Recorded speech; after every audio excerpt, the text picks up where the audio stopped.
trying to keep people safe, and y'all had me in here with this foolishness. I indicted them, I'm indicting them again. If they committed a crime in my jurisdiction, I don't care if you like it. Lord have mercy.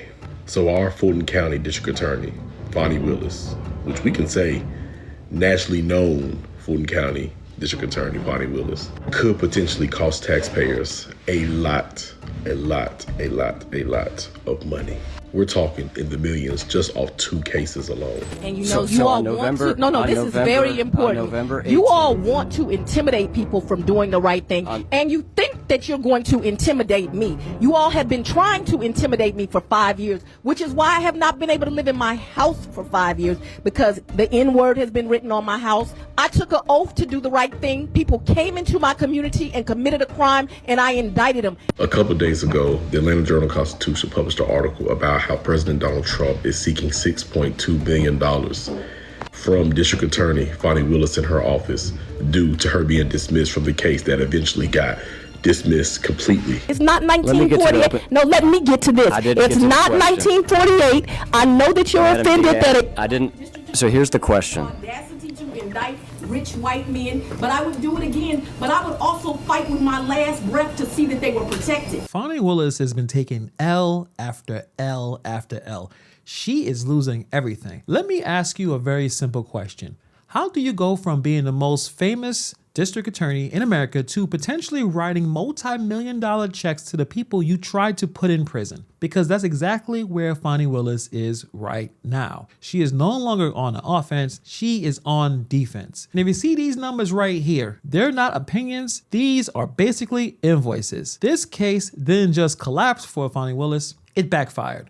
Let's get into it. I'm just trying to get to, I know you run a tight ship over there, you're proud of your work. I would assume that you would have I'm the best DA in the Southeast. Why wouldn't I be proud of my work? So last week was a terrible week to be Fani Willis and some of her district attorneys. They were on the business end of a very ugly order from Judge Paige Whitaker, not in any way flattering to their lawyering skills. I want to tell you about the massive screw-ups of the Young Thug trial. And this is new stuff that has just happened in the last few months. But in reality, pretty much every legal expert will tell you that the trial was a massive failure. So when, back in May of 2022, the state executed a search warrant, they ended up seizing a whole bunch of Young Thug's property, including cash, jewelry, cars, some weapons, a whole bunch of things. They were supposed to have a hearing within 60 days. They screwed up. They didn't get the property.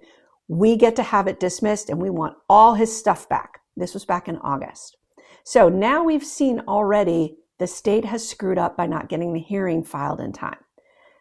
The judge in August agreed. The judge said, you're right. They had 60 days. They didn't do that. You guys have to give Mr. Williams his stuff back. How did we get here? Let's rewind a little bit. Fani Willis built her entire national profile on this one big case, the Georgia election case. She charged Donald Trump and 18 others under RICO. She went big, she went loud, she went all in. Cable news loved it, social media loved it, political donors loved it. She wasn't just a regular DA anymore, she was a brand. But here's a problem with swinging for the fences. If you miss, everybody sees it. And this one didn't just miss, it was a complete collapse. Mr. Wade visits you at the place you laid your head. When? Has he ever visited you at the place you laid your head? So let's be clear, because you lied in this. Let me tell you which one you lied in. Right here. I think you lied right here. No. This is the truth, Judge. And it is a lie.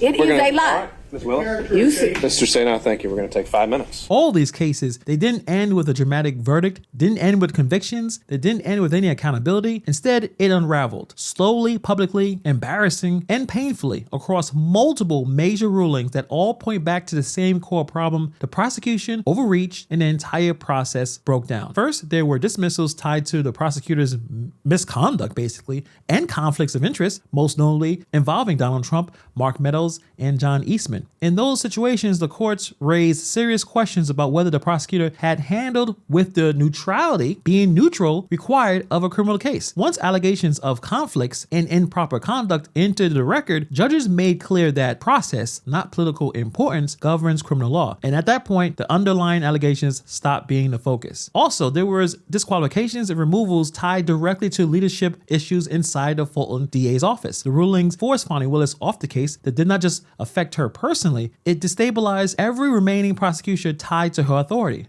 So the defendants, including Trump, Meadows, Rudy Giuliani, and Jeffrey Clark, immediately argued that charging decisions, strategy, and oversight were now legally compromised. Courts signaled that once a top prosecutor is removed, everything underneath it becomes vulnerable to challenge. The entire thing collapsed. We're appealing it on a couple different grounds. We definitely thought that there was evidence of forensic misconduct. So we thought that the judge got that wrong and that there was evidence that based on a couple things that she did. One of them was this, what we call the church speech. After I filed the motion and before it actually was responded to, she went at Martin Luther King Jr.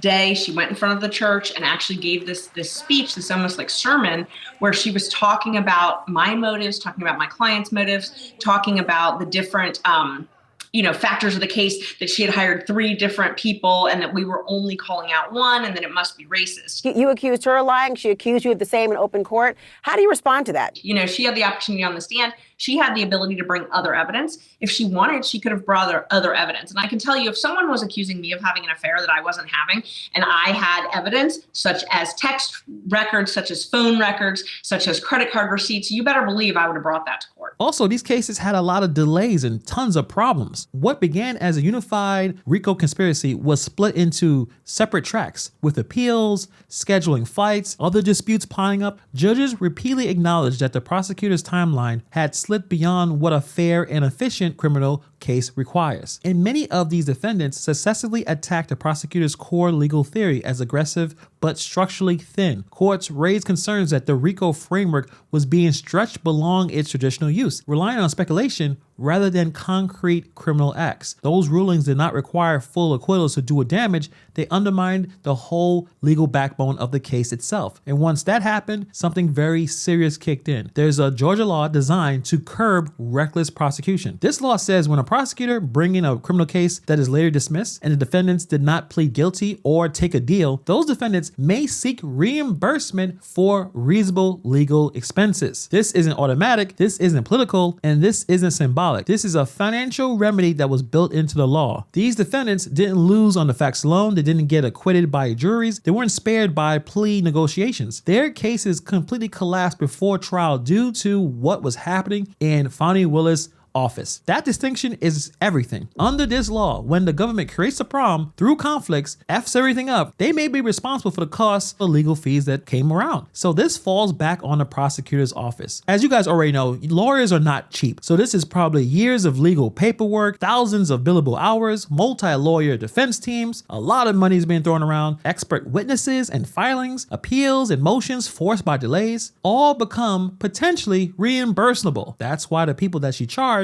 are now asking her office to pay up. So the taxpayers of Fulton County may be paying back Trump. I wonder how they feel. And we could talk about the numbers right here. You see that Donald Trump wants about $6 million. Then you see Mark Meadows there with, $2 million. A lot of people want some money. That's a lot of money, actually. And there's multiple others, 7 figures, high 6 figures. When you stack it all together, you're easily looking at $15 to $20 million in potential payouts. That's not any campaign money. That's not private donor money. That's not Fani Willis's money. That's taxpayer money. The money that we use to take care of schools and roads and public safety now all have to be redirected to the people that she accused of trying to undermine democracy. This is a nightmare headline scenario. This is all about being a professional. A prosecutor's job is not to make history, it's to make airtight cases. And when a case collapsed so badly that the defendants are now asking for refunds, this is an epic failure. And now a judge has to sign this off, meaning a courtroom is going to decide whether her office